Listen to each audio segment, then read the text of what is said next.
That being said, I'm not really just making this up about the appeal and the therapeutic feelings of playing music. No, this is actually somewhat of a scientific-backed idea.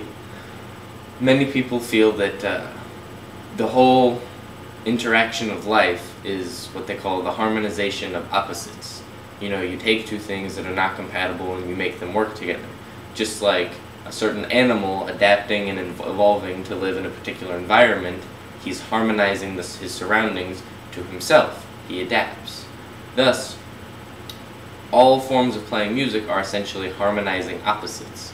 You, the human being, the animate object, are interacting with a solo piece of material, you know, inanimate, just, you know, metal or brass or wood or what have you, depending on the instrument, and you are creating something out of that. You're fusing it together for the purpose of music, sound, audio, which is not something that you would get out of, you know, just two irrationalized states.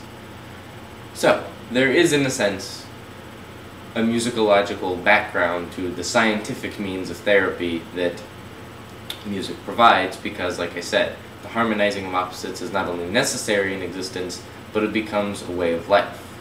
But, again, this is back to the piano bench at 7 years old. No one wants to hear about the science behind it.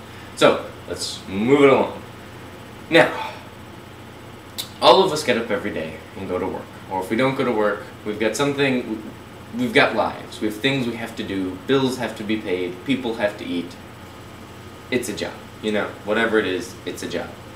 You know, then we come home, you turn on the news, there's something depressing happening, you know, the stock market just fell another who knows how many points. If I understood that, I could be more specific, but I don't. You know, there's so much going on in our lives. Just, you know, this and that and back and forth, and we've got relatives that are sick, and we've got children that are screaming for this, and we've got jobs that we don't like, and wouldn't it be fantastic to just forget about that for a little while? And I know that Sex and the City and Friends and all that are great ways of vegging out, not thinking about anything, but occasionally